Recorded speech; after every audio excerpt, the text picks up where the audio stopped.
madaxweynaha jamhuuriyadda Jabuuti Ismaaciil Cumar Geelle oo waraysi gaar ah siiyay idaacadda VOA ayaa sheegay in heshiiskii ay dowladdiisu dhowaan la gaadhay mucaaradka Jabuuti uu qaboojin doono xiisadii siyaasadeed ee dalkaasi ka jirtay labadii sannadood ee lasoo dhaafay. madaxweyne Geelle waxa uu waraysigan sidoo kale uga hadlay arrimaha Soomaaliya isagoo shaki ka muujiyay in doorasho ay Soomaaliya ka dhacdo 2016 sababo ay ugu wacan tahay iyadoo ay weli harsan yihiin hawlo ay ahayd in la dhammaystiro.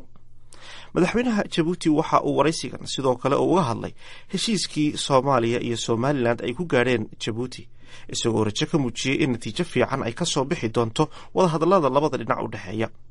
cabdicasiis xuseen cismaan ayaa madaxweyne Ismaaciil Cumar Geelle khadka telefoonka ee Jabuuti ku waraystay waxaana ugu horreyn weydiiyey bal inuu faahfaahiyo heshiiskii ay dowladdiisu mucaaradka la gaadhay toddobaadkii hore. bismillaahi raxmaani raxiim. horta dhegeystayaasha VOA-da iyo shaqaalaha VOA-da iyo madaxdeedaba waxaan leeyahay sanad wanaagsan. sanadka 2015 ilaahay khayr iyo barako iyo horumar iyo caafimaad baan idin rajeynayaa. ta kalena sida su-aashaada haddii aan usoo noqdo waxaa sida aada sheegtay annaga iyo waxaan jeedaa xisbiga mucaaradka ay ku urureen wadahadal baryahan dambe oo dhan noo socday oo kolbe hakad yaro gelgelayay ayaan saxeexnay maalin dhaweyd. annagu dee aada baan yani usoo dhaweynay oo aan isleenahay waxa uu qaboojinaya hortaba jawiga siyaasadeed. waxa uu abuurayaa manaakh cusub oo magaranaysaa ee dadku ay ku loolamaan ama ay afkaar isku weydaarsadaan ama ay danaha dalka kol haddii siyaasad meedaan siyaasadeed la iskugu yimiday in laga doodo wixii wadanka yani qolana ay dee hawshii gacmaha ku hayso oo ay wado, qolada kalena ay sheegayso naqdi ku sameynayso ama ay odhanayso yani waan ka horjeednaa sida dadka ilbaxa ahee dimuqraadiyadda ku shaqeeya inaan meedaankaasi aan u gogol xaadhno ayuu ahaa oo dee cadhadii hore iyo wejidadabkii hore iyo waxaa 2 sannadoodna soo haystay sidii aan uga bixi lahayn. iminka waxaan dhignay waxa weeyaan framework, waxaan soo xayndaabnay sida wadahadalku u dhici doono, sida yani nuqdadihii aan ku heshiinay inaan ka wada hadalno, sida ay yani baarlamanka iyo guddiyo iyo isku dhafan oo dee ka kooban labada qoloba inay hawlgalaan iminka yani 30 cisho dhexdeeda oo dee yani haddii toole aan dee si cusub siyaasadda aan u guda galno. waa kaa wejiga waa tahay sidaan u arkayaan. waa tahay markaas 30 cisho gudahood ayaad ku samaynaysaan heshiis waara oo aad ku soo dhisaysaan guddiyadaasi aad sheegtay. bal guddiyada maxaa ka mid ah 30 cisho labadiinu aad rajeynaysaa? iyagu ay diideen ayaa jira oo yani ay leeyihiin dib ha loo eego horta in la siiyo maqaam la siiyo yani mucaaradka siyaasiga ah oo uu dee yani uunan ahaanin qof ka baxsan systemka oo yani lala sheekaysto, lala hadlo, yani mawaadicda waaweyn ee wadanka kolkay soo food saaraan yani ra'yigooga la qaado, la tixgeliyo. guddida yani kormeerka oo doorashooyinka oo qaabka ay u dhisan tahay ayagu ay si u arkayaan, annaguna aan si kale u arkayno. taasna inaa laga doodo oo la iskugu yimaado meel dadku ay raalli ka wada noqono. waxaa kale oo ka jira xagga yani presska iyo warisgaarsiinta iyo waxaasi inay iyaguna waxyaalo ka arkayaan xurriyat alqawlka iyo xurriyat yani jaraa'idka iyo waxaasi taasna inaa dib loo eego sharciyadu way jiraan laakiin waxay leeyihiin waxbay tabanayaan ay diidan yihiin meedaanka in lasoo wada dhigo waxaasoo dhan oo laga doodo oo meel la iskugu yimaado weyaan waa tahay daahir faarax hafayeenka USN wuxuu sheegay in labadiina dhinaca 30 cisho haysataan oo heshiiskaasi ku gaaraysaan oo ay ku jirto sidaad sheegtayba maqaamka mucaaradku uu yeelanayo iyo weliba abuuritaanka guddiga madaxa bannaan ee doorashada marka sideed u qorshaynaysaan idinka ka dowlad ahaan in aad qodobadan oo u muuqda labadiina inaad ku kala duwantihiin inaad meel dhexe isugu timaadaan oo heshiis uga gaadhaan qorshayntu waxay ka soo baxaysaa kolka anagu yani dadkii dejiyey shuruucdani ayaan nahay ayaguna waa dadka naqdiyaya wey kolkaa dee inaa meel la iskugu yimaadaayey kolka baarlamanka yani ay soo galaan iyagu mucaaradku dee guddi baarlaman ohoo sharcigu waxa uu dhigayaa in ay sharciga waxaa dejiyay sharci dejinta waxaa le mas-uuliyadaasi waa baarlamanka in dee guddi barlamentarian oo iyagana ka kooban annagana yani tiro mid ahaatee ah inay wada fadhiistaan dee inay hawsha ay ajendaha samaystaan ay dee hawl galaan dadku kol hadduu yani waddan wada joogo oo uu siyaasad wada samaynayo marna waa la isdiidaa marna waa la heshiiyaa taasi dee waa iska tabiici weeyaan oo dee maaha yani dagaal yani rasaas la isku haysto ma aha waxa weeyaan afkaar waxa weeyaan mawaaqif waxa weeyaan yani talooyin inaan dee yani kolkaan de in yani dhowr bilooda aan wada hadlaynay meesha baan iskugu niminay insha allahu inta hadhayna waan dhamayn karayna waa tahay marka inta hadhee la dhamaystiraya ma dhici karta inay ku jiri karto inaad ka fikiri kartid in mucaaradkaa dowladdaada kusoo dirtid oo ay wasiiro dowladdaada ka noqdaan haddii lagu heshiiyo baan ujeeda anigu waxba kama qabo waa tahay marka way furan tahay in ay dowladda ku xubin ka noqon karaan waxba maaha taasi anigu side waxaan leeyahay yani wadahadalkeena frameka kuma jiro in ma garanaysaa ilan dawladda xukuumadda haddii lasoo galo mucaaradna miyaan lagu noqon karaa maya waa inaad dee yani ama maqaamkii mucaaradnimo ayaa lagu joogayaayo doorashooyin iyo siyaasadda iyo mashaariicda iyo waxaasaa laga doodi haddii dee aan isku darsana la yidhaahdana waa rag baa ka heshiiya oo taasna waa la isku darsan karaa dee dhib male waa tahay keliya mucaaradka aad heshiiska la gasheen mooyaane waxaa kaloo jira iyaguna qolyo idin diidan oo dalka dibaddiisaba qaarkood ku maqan oo dhowr wadaad baa ka mid a oo wadaadadii aad xidhay dowladdaadu xidhay ka mid a iyagu heshiiskan way diideen oo waxaa muuqata in heshiisku dadka o dhan aanay wada taageersanayn dadkoodii de way ku jireen dadkii shirka yiriday ee yani anigu dad iyaga ka mid ah oo yani si caalamiya ku diiday ma maqlin qofka dibadda ku maqana dee wuxuu ra'yigiisa unbuu diidan doonaa laakiin waxaan isleenahay wixii rag USNta ahay inay meesha ku dhan yihiin waa tahay madaxweyne sidaan la socono Djibouti waxay ku taalla meel istaraatiiji ah oo saldhigyo ciidamo dalal kalena ay joogaan markaad eegto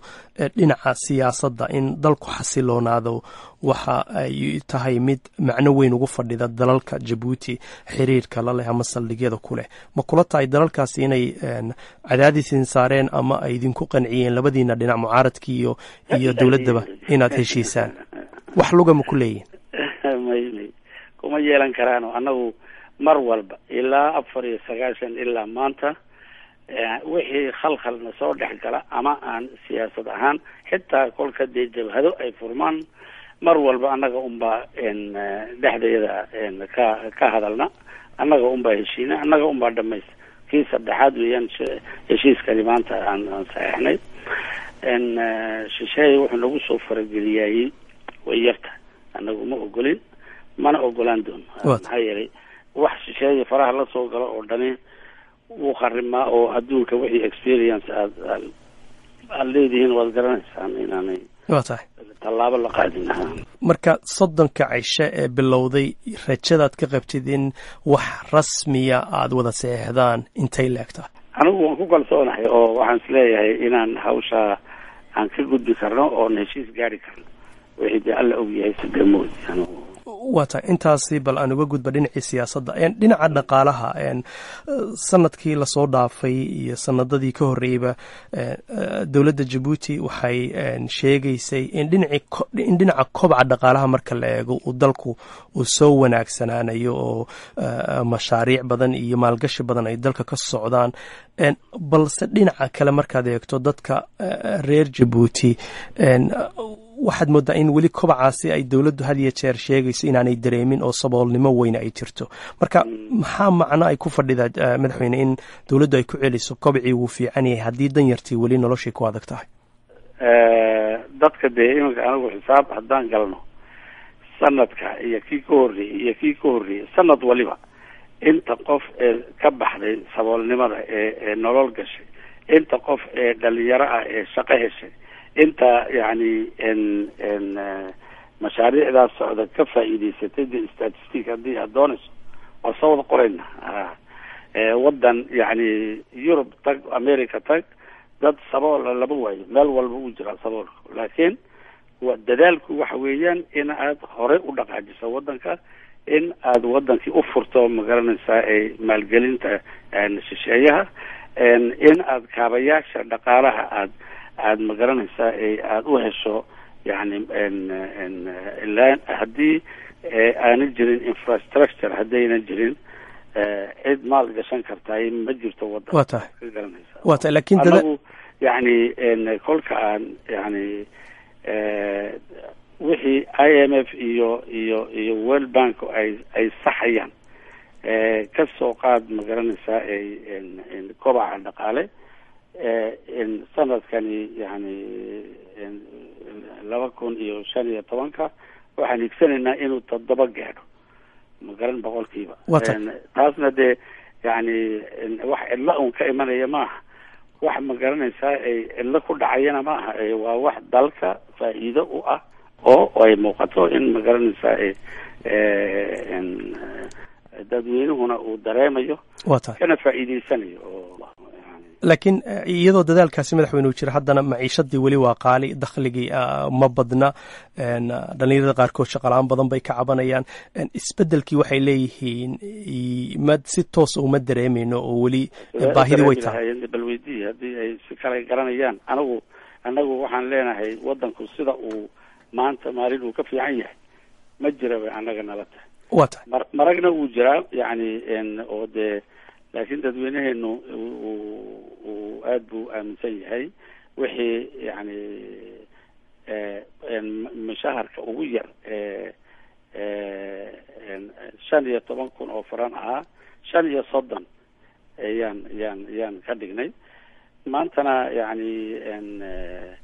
dhibaatooyinku meel walba way jiraan oo wadano 12% sheega inay kobcoog yahay, faqriguna uu 40 iyo sare u dhaafay way jiraan ma kule. laakiin dadaalku inaanu joogsanin wey. waata intaanan arrimaha Soomaaliya wax ka weydiin sanadkan imika cusub ee 2015 maxaa Djibouti idinka idin qorshaysan? waxaan maqlay in bisha October haddii baydmo uu furmi doono tareenka cusub ee Djibouti isku xiraya Ethiopia. marka bal iiga sheekay mashruucaasi kharashka ku baxay iyo macnahaan wuxuu uga dhigan yahay labada dal. wadanka Ethiopia yani oo kaliya kolka aad eegto 90 malyan oo qof baa ku nool. income yani importigo iyo exportiguna aad buu u balaadhay. dee wax yani track lagu shaqayn karo way dhaaftay, arrinkaas wuu dhaafay. Ethiopia yani iyo anaga xiriirka dhaqaale ee weyn baa naga dhexeeya. yani mashruuca tareenku wuxuu hawlgeli doonaa October hadduunan weliba bil ama 2 ka soo horeynin. ku kale ayaa waqooyiga tajooro ka kici doona isaguna oo aan dhawaan saxiix doona oo isagu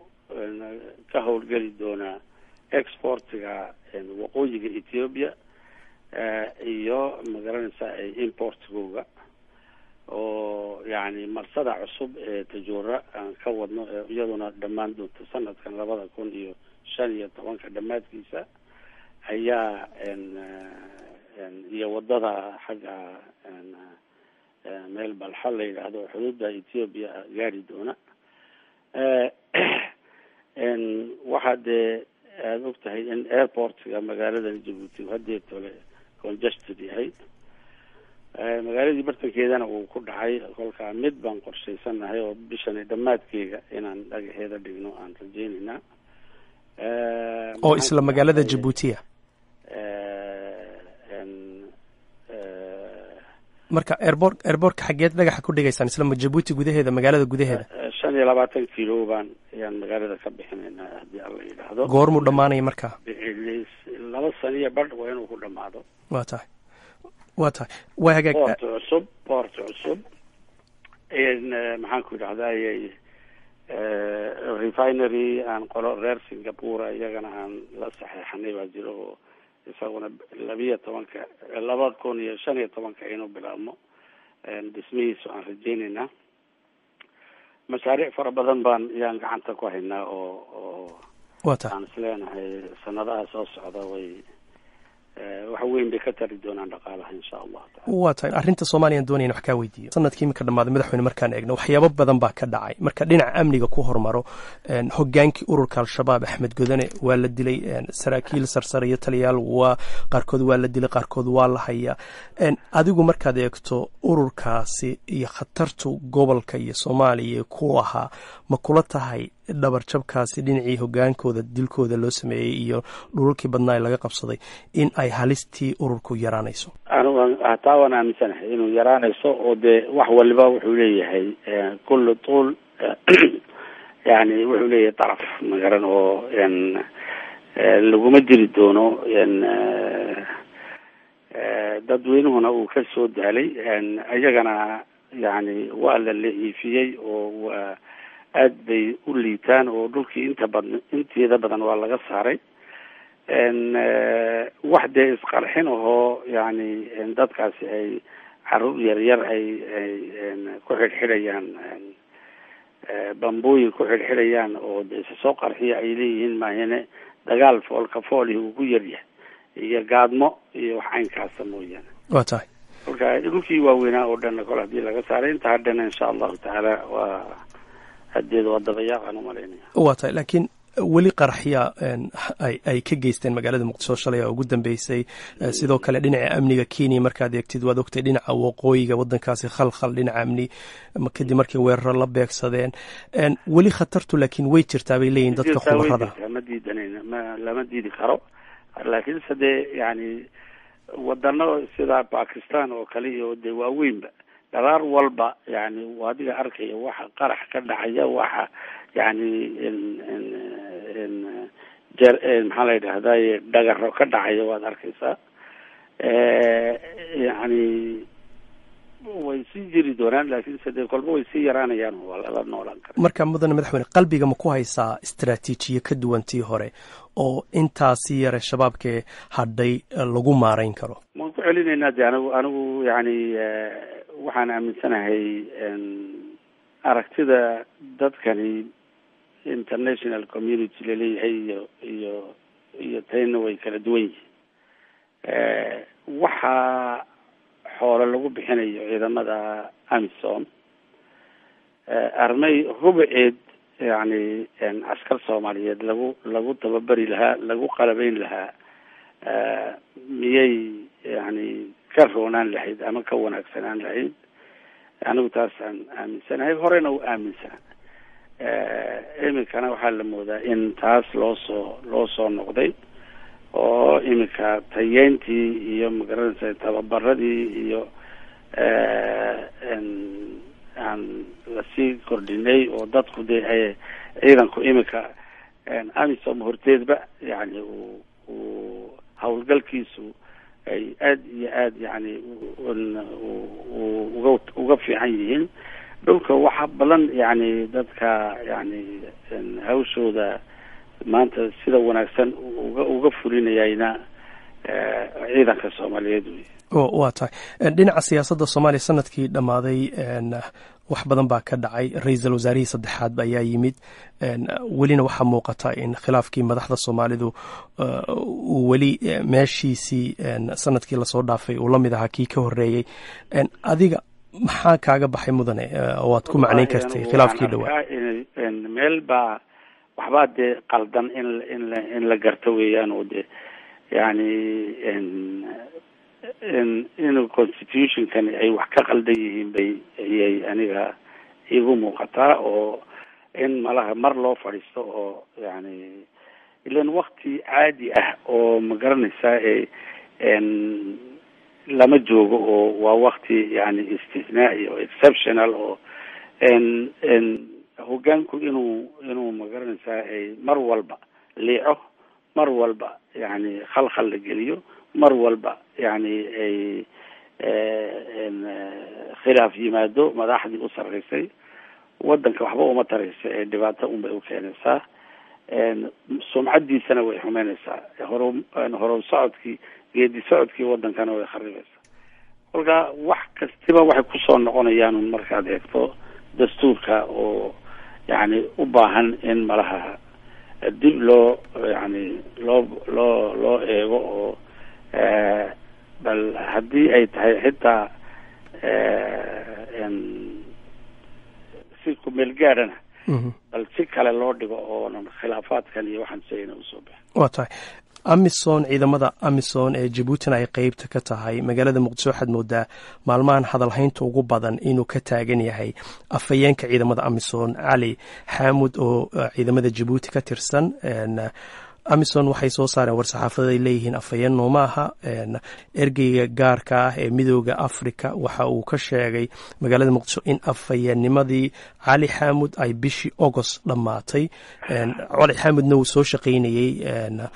wixii ka dambeeyay 6 bilood oo dhanba uu shaqeynayay marka bal Djibouti arrintaasi dawladdaadu maxay kala socotaa qalalaasa halka ka jira anagu yani waqti baa saraakiisha halka jooga amisom ka tirsan yani dawlad waliba waxay ku leedahay meelay ku leedahay halkaasi iyo chief of staff-ka waxa weeyaan yani labada meelood ee ay Djibouti haysay run weeyaan oo uu Ali Aadan Xumed uu ka dhamaaday yani termigiisii uu ka dhamaaday ama waqtigiisii laakiin kii dee bedelayay ilaa inta uu imanayo meeshii lama banaynayo oo waa inuu sii joogaa wey kolkuu dee yimaado ama uu yimidaba imika way ka dhan tahay de haddii tole yani waa inuu ama soo galo ama haddii hawl kale u diranayaanna dee ay u dirtaan marka afayeenka cusub wuxuu noqonayaa afayeen dhinaca Djibouti ka socda wuxuu noqon doonaa Kenya wax dee yani dib u dhigay ninkii bedeli lahaa anigu ma garanayo dee sababo dawladdiisa ama hawlo kale oo loo dirtay inay tahay ma aqaan laakiin ma uu jooginba dhulka intii taariikhda aada sheegaysay August de kana qasab bay ku ahayd kolkaa inuunan meesha una faaruqnin kuma dhegana yani cali kuma dhegana hawshiisii si wanaagsan inuu gudana yani saxafiyiinta gaar ahaan garanaysa oo iyo ummadda Soomaaliyeed intaba way garanayaan inuu si wanaagsan oo ma garanaysaa professional inuu u gudanayo waa tahay bishii lasoo dhaafay magaalada Djibouti waxaad yimid oo isku keentay labada madaxweynaha dawladda federaalka Xasan Sheekh Maxamuud iyo madaxweynaha Somaliland wuxuuna qayb ka ahaa kulli wada hadaladii hore u socday ee Turkiga ka socday siday kugu suura gashay inaad labada dhinac isku keento cadaawa ma jiro oo waa dad ma garanaysaa yani af iyo diin iyo jaal iyo aqoon iyo intuba ay kulminayaan weeyaano horena yani wadahadaladu Turkiya ay ugu dhaceen oo dee iyagu ballan ay qaateen oo ma garanaysaa ay door bideen inay Jabuuti isugu yimaadaan ayay ku timiday. taasna annagana sharaf bay noo tahay, ayagana ma garanaysaa inaan de haddii aan wax tari karno inaan wax ku tarno. waa tahay yani jawiguna dee jawi aada u fiican oo ma garanaysaa. waa tahay marka mudane madaxweyne laga tago wixii warbaahinta loo sheegay ee ahaa in wadahadallada lasii wadayo mar kale laysku arkayo dalka Turkiga, adigu labadooda qol baad isku soo xidhateen, maxaad nala wadaagi karto oo saddexdiina idin dhex maray? dee kale waxaad tidhi warbaahinta loo diiday in loo sheego yaa tidhi oo imikana waxaad leedahay wixii warbaahinta loo diiday. waxaan idhi marka laga tago intii warbaahinta loo sheegay intaas dee wixii kolkii aan isla daynay inaa warbaahinta loo sheego waan sheegnay, wixii kalena xilligeyga unbay soo bixi doontaa, waad iska yar sugaysiin. waa garsay. dad badan madaxweyne waxay aaminsan yihiin in markay noqoto tixgelin madaxda Soomaalidu hadday noqon lahayd labadii madaxweyne iyo dhammaanba inay tixgelin weyn ku hayaan oo madaxweynahoodii ay u arkaan fursadna ay halkaasi ka bannaantay. dadku waxay leeyihiin madaxweynuhu hadduu cadaadiyo dhinacyada wuu isku keeni karaa, wuuna ku qancin karaa inuu heshiis dhex dhigo oo ay meel isla gartaan. heshiisku iska iman doonaaye, laakiin waktiga yani dadku kala maqan yahay kol haddii aada u dheer tahay, yani sidii yani maalin qura hate lama gundhin karo. waxaa loo baahan yahay inay horta bal yani jawi fiican iyo walaalnimo iyo wadahadal yani dad yani nin waliba de aragtidiisa sheegi karo, wixii dee isku keenaya iyo wixii kala kaxaynaya yani tallaabooyin badan in lasoo qaado ayaa loo baahan yahay. taasna way ku jiraan oo way aaminsan yihiin ayaguna inay wadahadallada sii wataan. su-aasha markaa mudan madaxweyne ku weydiin ada hadalku wata waxay tahay maxaa loogu baahanayay in Turkiga la tago? ma Jabuuti lagu dhameeyo adigu ku qancisid inay meeshan ku dhameeyaan si idinkuna ay sharaf idinku noqoto in Soomaalidii isku dheganayd ee kala duwanayd aad ugu dambeyntii heshiis dhexdiina ay ku gaareen? ba hore oo jiray unbaa daraaddeed ba yaa kani loo tagi doonaa Turkiga oo sii xidhnaa. iminkana wixii taa ka dambeeyana de iyagaa ka tashan doon. idinku qaybteed ku leedin marka in labada dhinac ay sii dhamaystiraan? waxallo wixii lanooga baahdoon dhan anagu diyaar baan u nahay. inaad sugtaan marka waxay iyagu isku afgaran waaye idinla yimaadaan baan u fahmay soo maha? maaha yani waxaan leeyahay wixii hadalku meelaha nooga banaan yahay kolka ay joogtana waan dhahnaa oo waanan odhan doonaa in yani sida aan u arkayno. kolka dee yani ayaguba ay toos isku helayaanna inay si caqli leh u wada tashadaanna way kasii fiican tahay. waa tahay ugu dambeyntii mudane madaxweyne waxaan doonaya bal in aan ku weydiiyo saadaashaada iyo waxay kula tahay Soomaaliya. waxaa la qorsheynaya 2016 in doorasho dhacdo. ra-iisul wasaarihii saddexaad baa la doortay bil ka hor. howlo badan baa yaala, dastuurkii qabyatirkiisii, maaragtay aftidii la qaadayey iyo arrimo badan oo 4 sano loogu talagalay ayaan weli qaarkoodba la bilaabin. marka rajadaada adigu siday kula tahay? doorasho ma dhacaysaa? waan aad baan uga yani isleeyahay armay weli tahay yani taariikhdaas waa lagu degdegay. waa kanoo yani decentralization ama federal states yaa dee lagu guda jiraa iminka. censuskiina ma dhowo oo waktigiisii ma joogo. nabadgelyadii meelo qaarkood in yar baa ayaa iyaduna halis ku jirta. waan dadaalaynaa, laakiin waktigaasi inaanu